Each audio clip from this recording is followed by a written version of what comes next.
এই মুহূর্তে সব থেকে বড় খবর, কংগ্রেসে প্রত্যাবর্তন হতে চলেছে মৌসম বেনজির নূরের। তৃণমূলের রাজ্যসভার সাংসদ, তিনি কংগ্রেসে ফিরতে চলেছেন মৌসম বেনজির নূর। আপনারা জানেন যে 2019 সালে মৌসম বেনজির নূর কংগ্রেস ছেড়ে তিনি তৃণমূলে যোগদান করেছিলেন। 7 বছরের মধ্যে কংগ্রেসে প্রত্যাবর্তন ঘটতে চলেছে মৌসম বেনজির নূরের। 28 জানুয়ারি 2019 কংগ্রেস ছেড়ে তৃণমূলে যান মৌসম বেনজির নূর এবং তারপর এই মুহূর্তে জানা যাচ্ছে তিনি আবার কংগ্রেসে ফিরতে চলেছেন। সুদীপ্ত আচার্য আমাদের প্রতিনিধি, আরো বিস্তারিত এই নিয়ে বলতে পারবেন। কি খবর রয়েছে সুদীপ্ত? দেখো, যেটা জানা যাচ্ছে এআইসিসি সূত্রে, এআইসিসি অর্থাৎ অল ইন্ডিয়া কংগ্রেস কমিটির যে দপ্তর, সেখানে কিন্তু মৌসম বেনজির নূর আর অল্প কিছু সময়ের মধ্যেই কংগ্রেসে যোগ দেবেন।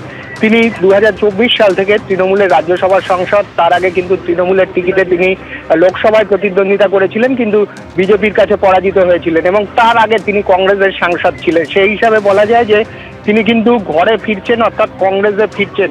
এবং যেটা কংগ্রেস সূত্রে জানা যাচ্ছে যে জয়রাম রমেশ, কংগ্রেসের জেনারেল সেক্রেটারি, তার উপস্থিতিতে এবং প্রদেশ কংগ্রেসের সভাপতি শুভঙ্কর সরকারের উপস্থিতিতে কিন্তু মৌসম বেনজির নূর আর অল্প কিছু সময়ের মধ্যে দিল্লিতে কংগ্রেসে ফিরছেন। তবে এক্ষেত্রে সব থেকে বড় প্রশ্ন, তিনি যেহেতু রাজ্যসভার এখনো পর্যন্ত তৃণমূলের সাংসদ রয়েছেন, সেক্ষেত্রে তিনি সাংসদ পদ থেকে ইস্তফা দেবেন কিনা, সেই বিষয়গুলো কিন্তু আসছে। কিন্তু কংগ্রেস সূত্রে যেটা জানা যাচ্ছে, আর অল্প কিছু সময়ের মধ্যে দিল্লিতে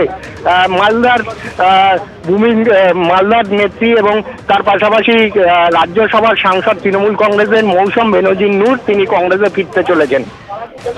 বেশ, তুমি আমাদের সঙ্গে থাকো। আমি আরেকবার আপনাদের বলবো, দিল্লিতে তিনি পৌঁছে গিয়েছেন। কংগ্রেসে প্রত্যাবর্তন ঘটতে চলেছে মৌসম বেনজির নূরের। 7 বছর পর তিনি আবার কংগ্রেসে ফিরতে চলেছেন। এর আগে মৌসম বেনজির নূর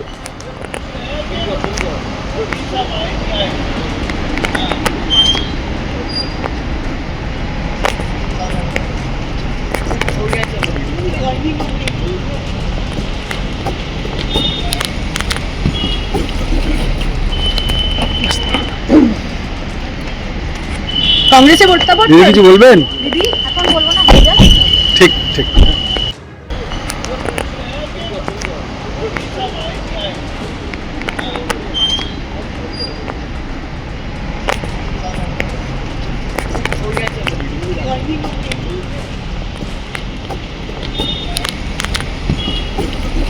মালদা উত্তরের সাংসদ ছিলেন 2009 থেকে 2019 পর্যন্ত এবং তারপর তাকে রাজ্যসভায় পাঠায় তৃণমূল কংগ্রেস এবং রাজ্যসভার সাংসদ এই মুহূর্তে রয়েছেন। কিন্তু এইবার খবর পাওয়া যাচ্ছে মাঝে 7 বছরের ব্যবধান। 2019 সালে তিনি যোগ দিয়েছিলেন তৃণমূল কংগ্রেসে। 7 বছর পর আবার একটা জানুয়ারি মাস তিনি ফিরতে চলেছেন কংগ্রেসে। দিল্লিতে এই মুহূর্তে মৌসম বেনজির নূর রয়েছেন। আমাদের প্রতিনিধি বিজেন্দ্র সিংহ আরো বিস্তারিত তথ্য এই নিয়ে দিতে পারবেন। বিজেন্দ্র, কি খবর রয়েছে?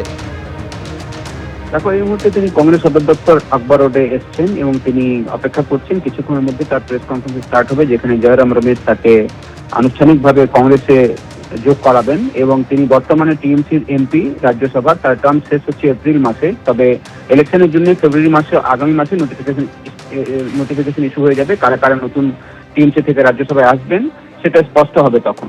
তবে টিএমসি সূত্র থেকে জানানো হচ্ছে যে তাকে রিনমিনেশন দেওয়া হবে না, সেটা স্পষ্ট করে দেওয়া হয়েছিল। তিনি সেই বার্তা পেয়ে গেছিলেন এবং 2024 সালের লোকসভা ইলেকশনেও যখন মালদাতে ভোট হচ্ছিল, সেই সময় তিনি ঈশা খান চৌধুরীর হয়ে ক্যাম্পেইন করেছিলেন। সেটার জন্য পার্টি থেকে তাকে ভর্ৎসনা করা হয়। তিনি পরে পার্টির কাছে ক্ষমা চান যে তিনি এটা ভুল করেছেন।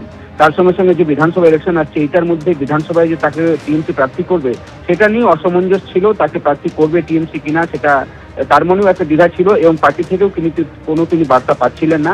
সেই জন্য টিএমসি সূত্র থেকে বলা হচ্ছে যে তিনি কংগ্রেসের হাত আবার ধরছেন। বিজেপি সাংসদকে যে সাপের সঙ্গে তুলনা করেছেন আজকে অভিষেক বন্দ্যোপাধ্যায়, তার জবাবে বিজেপির কি বক্তব্য? সুকান্ত মজুমদার কি বলছেন দেখুন। তো চা বাগানগুলোর এই দুরবস্থা হলো কেন? যখন 14 সালে মোদীজি সরকার প্রথম গঠন হয়, তখন তো নির্মলা সীতারামন চেষ্টা করেছিলেন দুস্থ চা বাগানকে তুলে নেওয়ার জন্য বা কেন্দ্রের হাতে নেবার জন্য। তখন এই চা মালিকদেরকে কারা কোর্টে পাঠিয়েছিল এবং এই চা মালিকদেরকে ধীরে ধীরে এই চা বাগানের জমি মমতা বন্দ্যোপাধ্যায় রিয়াল স্টেট করার জন্য হস্তান্তর করে দিচ্ছে এবং চা বাগানগুলো দিনের পর দিন রিয়াল স্টেটের কারখানায় পরিণত হচ্ছে, রিয়াল স্টেটের তৈরির কারখানায় পরিণত হচ্ছে এবং চা শ্রমিক যারা, তারা আস্তে আস্তে দারোয়ান, না হয় কারো বাড়িতে বাবুর বাড়িতে কাজের লোকে রূপান্তরিত হচ্ছে। এসআইআর এর নামে যেভাবে হেনস্থা করা হচ্ছে প্রবীণ নাগরিকদের, তার জন্য বিজেপিকে কাঠগড়ায় আজকে তুলেছেন তৃণমূলের সর্বভারতীয় সাধারণ সম্পাদক অভিষেক বন্দ্যোপাধ্যায়। তিনি বলছেন পশ্চিমবঙ্গের মানুষ বিজেপিকে ভোট দেয় না এবং সে কারণেই এই হেনস্থা করা হচ্ছে। বিজেপির যতটা জেদ তার 10 গুণ জেদ আমার রয়েছে। আর কি বললেন দেখব। का अधिकार आपसे कोई छीन सकता है क्या? आप बताइए, एसआईआर का नाम पे बुजुर्गों को जिस तरीके से हैरान किया जा रहा है, 80 साल, 85 साल, 90 साल, कोई 75 साल, इसका जवाब अलीपुरद्वार नहीं देगा क्या? नहीं देगा, नहीं देगा। एसआईआर तो हर जगह हुआ है, हुआ है, हुआ है कि नहीं हुआ है? कहीं भी आपने देखा है ऐसे लोगों को टॉर्चर करते हुए? खाली बंगाल में किया जा रहा है, क्योंकि ये लोग बीजेपी को वोट नहीं दिया है। भाई अगर हम लोग जिद्दी स्वभाव के लोग हैं, मुझे पता नहीं आप लोग कितना जिद रखते हैं, बीजेपी का जितना जिद है उसका 10 गुना जिद तो मेरा है। और ये जिद के आगे ही बीजेपी झुकता है और डरता है। तो वो अगर सोचता है कि भाई आपका पानी रोक के, आपका आवास रोक के, आपका पैसा रोक के, आपका वोटाधिकार छीन के आपको सबक सिखाएंगे, तो आने वाला दिन एक बार फिर से लाइन में खड़ा हो कि ईवीएम का बटन दबा के उनको सबक सिखाने का समय अब आ गया है। এসআইআর এর নামে প্রবীণদের হেনস্থা করার অভিযোগ এবং তার জন্য বিজেপিকে যখন কাঠগড়ায় তুলছেন অভিষেক বন্দ্যোপাধ্যায়, তার পাল্টা বিজেপির কি বক্তব্য? দেবজিৎ সরকার বিজেপি মুখপাত্র, তিনি কি বলছেন দেখব। রাজনৈতিক দল হিসেবে আমরা ভারতীয় জনতা পার্টি পশ্চিমবঙ্গ একথা বলবো যে একটি স্বচ্ছ ভোটার লিস্ট এবং নির্দিষ্ট সময় নির্বাচন এবং নির্বাচনী আইনের, জনপ্রতিনিধিত্ব আইনের সার্বিকভাবে ব্যবহার, এই তিনটি আমরা চাই।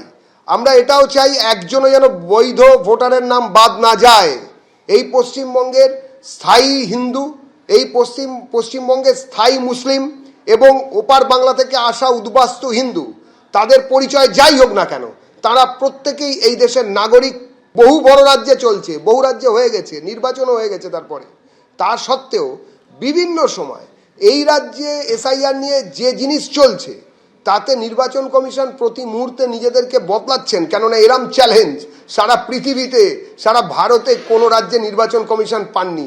সারা পৃথিবী এই অবস্থা থেকে শিখছে তাদের গণতান্ত্রিক পদ্ধতি কিভাবে প্রয়োগ করতে হবে। তৃণমূল তাদের শেখাচ্ছে যে কিভাবে একটি গণতান্ত্রিক পদ্ধতিকে দুমড়িয়ে মুচড়িয়ে নিজেদের ইচ্ছে মতন ব্যবহার করার চেষ্টা করা যায়। আশা করি ভারতের সংবিধান এবং কেন্দ্রীয় নির্বাচন কমিশন তাদের এই দুরাশা এবং দুশ্চেষ্টাকে প্রতিহত। এসআইআর এর হিয়ারিং চলছে, শুনানি পর্ব চলছে, তার মধ্যে বিজয়গড় বিদ্যাপীঠের একটা ছবি আপনাদের সামনে দেখাবো, যেখানে যারা প্রবীণেরা এসেছেন তাদের চোখে জল। প্রয়োজনীয় নথি দিতে না পারায় তাদের অনেকের চোখে জল, এবং এর জন্য বিজেপিকে কাঠগড়ায় তুলেছে তৃণমূল কংগ্রেস।